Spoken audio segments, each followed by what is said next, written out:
The purpose of the next task is for you to see the mathematics of modular arithmetic in action, in a context that is real in computing.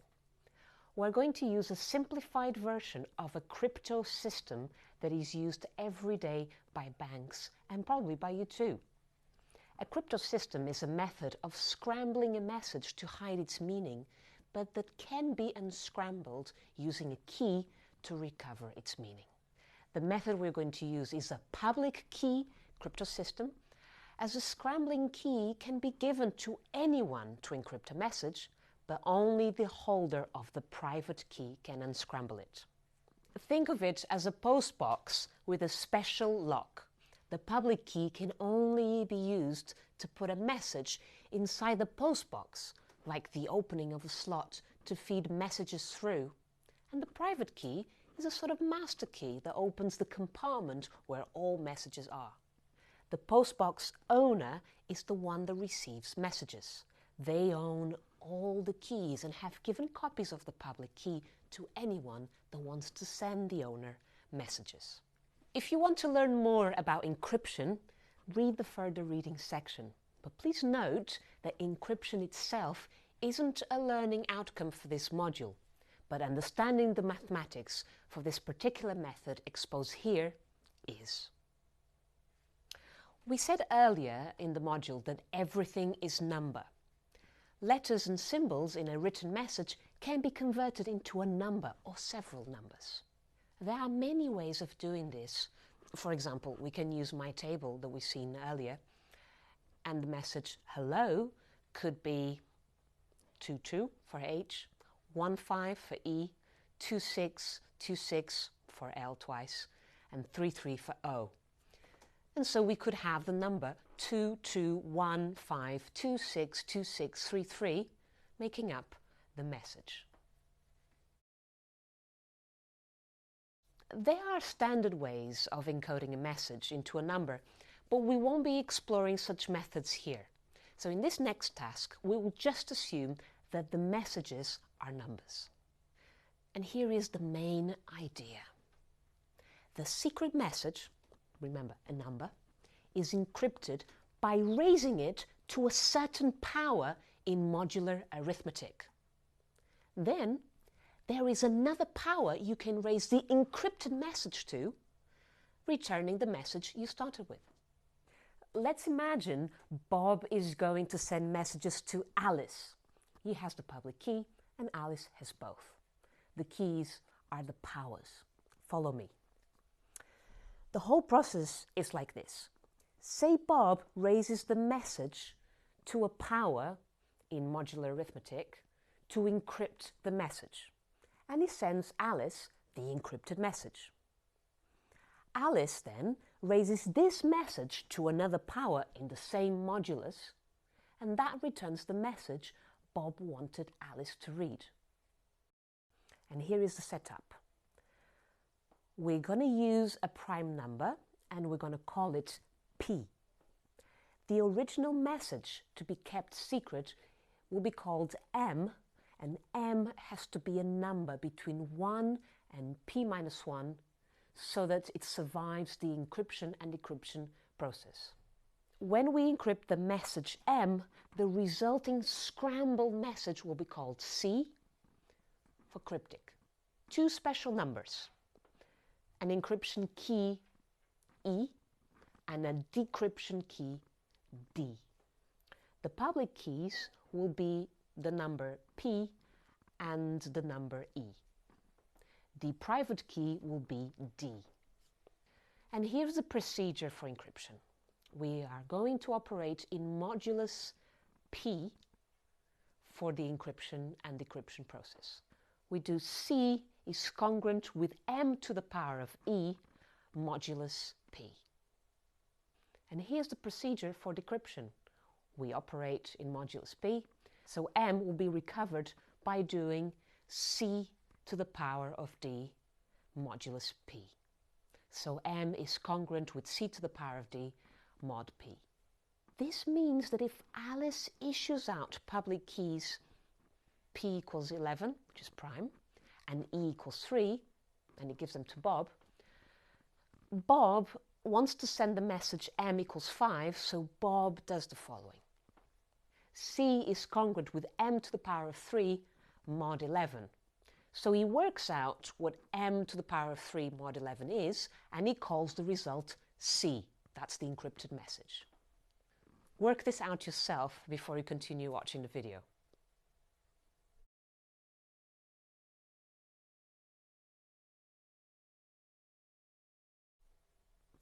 Yes, the result is that C equals 4. So he sends C equals 4 to Alice, the encrypted message.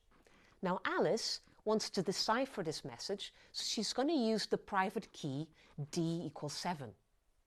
For now, don't worry about where the private key comes from. Just follow me. Alice calculates C to the power of 7 mod 11. The result will be the same as the original value of m. Work out C to the power of 7 mod 11 yourself before continuing watching the video.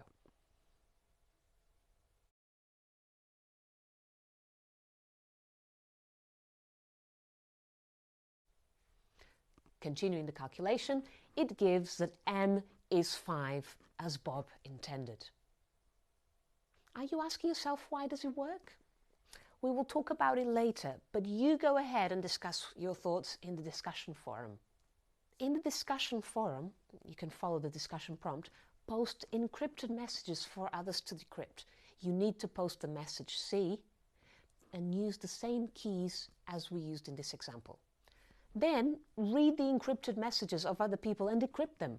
If you want to up the game, actually write a message and convert it into numbers using the two-way table I just showed you. You can discuss with your peers how to use the numbers. Now, to make the game playable, do make it explicit that you are sending an encrypted message by saying C equals the number. When you are decrypting, check with your peers if your result m equals your result is correct. Try this in-video quiz and replay the last part of the video and the modular arithmetic videos if you need.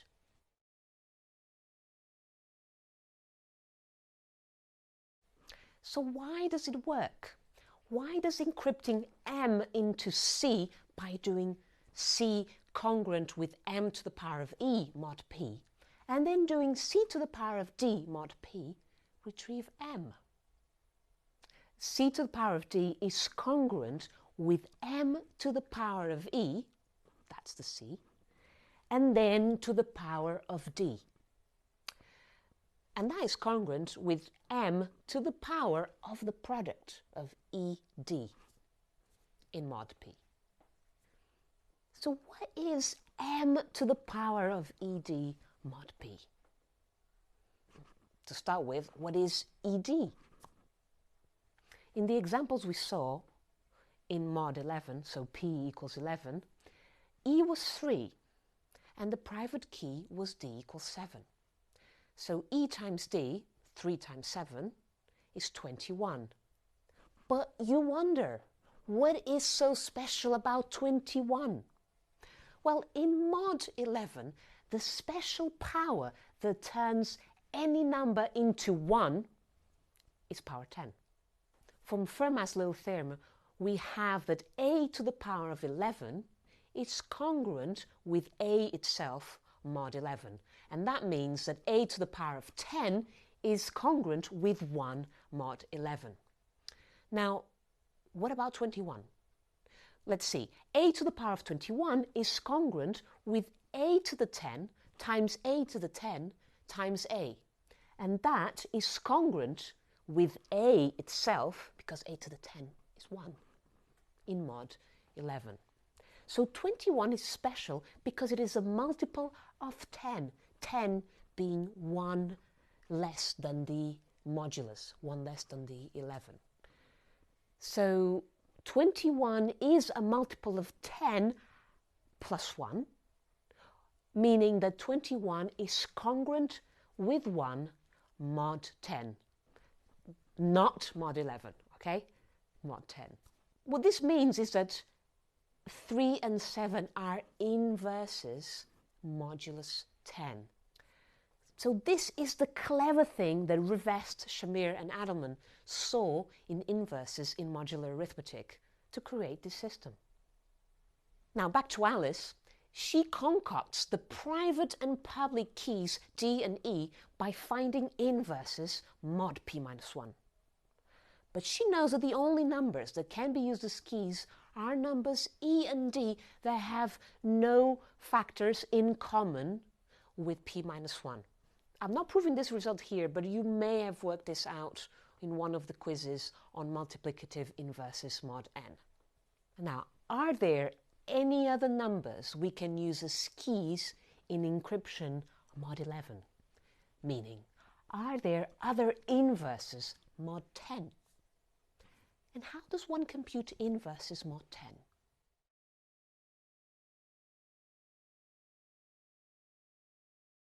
We saw earlier that in mod a prime we use Fermat's little theorem to help.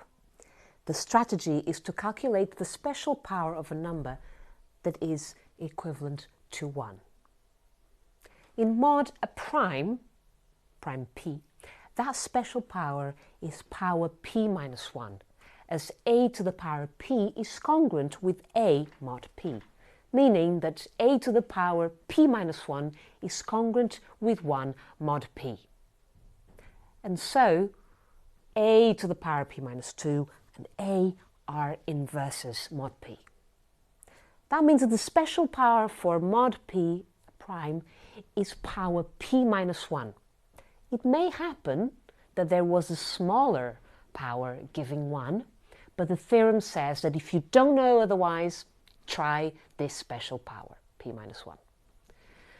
That's all good for primes. How about for composite numbers? Number n, say n equals 10, meaning working in mod 10.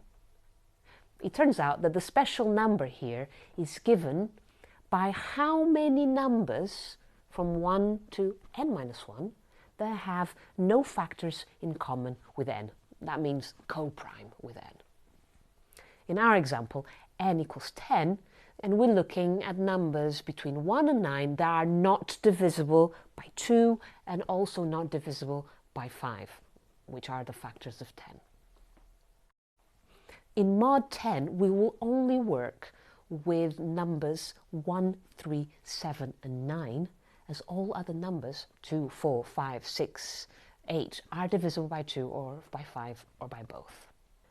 So 1, 3, 7, and 9 are 4 numbers, and that 4 is the special power in mod 10. For convenience, I'm including a table with the special power for several moduli.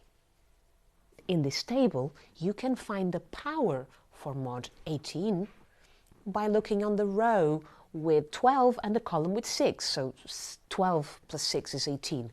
And the special power is that number there, 6. Again, there may be a smaller power that achieves the result, but we guarantee that the power on this table works. I haven't totally explained why this works, but you can work through the algebra if you fancy. The proof is outside the scope of the module. You can read the references in the further reading section. So how does this work? The special power for mod 10 is 4. And that means that all inverses are given by the lower power, power 4 minus 1, which is 3. That means to calculate inverses, we're going to take powers 3. So a to the power 4 is congruent with 1 mod 10. That's using the number from the table. And that means that a cubed times a is congruent with 1 mod 10. And therefore, a cubed is the inverse of a mod 10. This technique is an extension or Fermat's little theorem for when the modulus is not a prime number. Now, back to where we were. We're trying to calculate other inverses mod 10. We can only consider numbers 1, 3, 7, 9, as these are the only co-prime with 10. 3 and 7 are inverses, we saw earlier, because 3 times 7 is 21, and that's congruent with 1 mod 10. And so we now got 9 and 1 left. Now, 1 is the inverse of itself, so let's see what happens with 9. 9 squared is 81. 81 is congruent with 1 mod 10, so 9 is inverse of itself as well, mod 10. Now, those are no good as keys. The only good keys are the ones where you got two inverses that are not the same. Let's see what happens with p equals 17, still prime. The keys have to be inverses mod 16, 1 less than 17. Now, 16 has many factors. Let's see which numbers up to 16 have no factors in common with 16. We've got 1, 3, 5, 7, 9, 11, 13 and 15. That's altogether 8 numbers. Let's find the inverse of 3 mod 16. The special power for mod 16 is 8.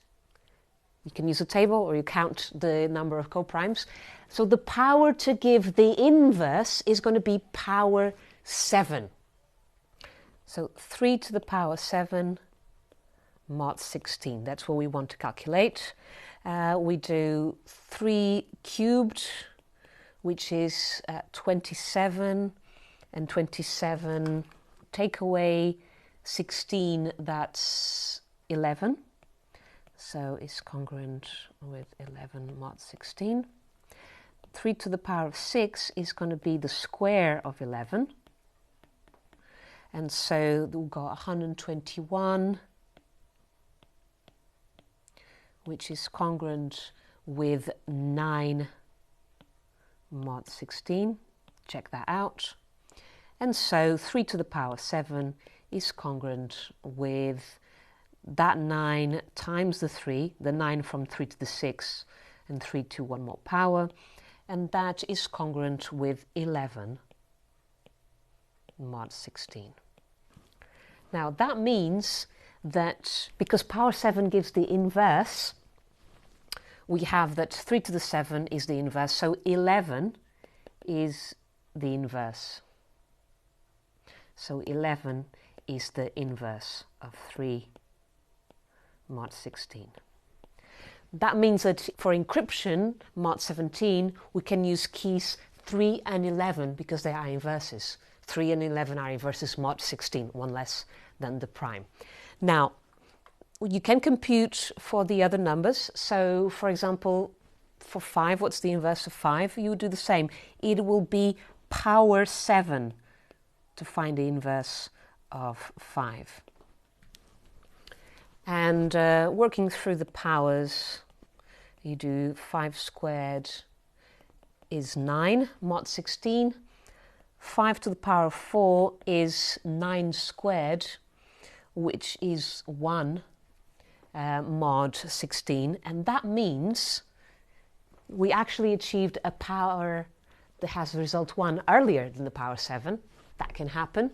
And that means if 5 to the 4 is 1, that means that 5 cubed times 5 is 1, and that means that 5 cubed is the inverse of 5. So let's compute 5 to the 3.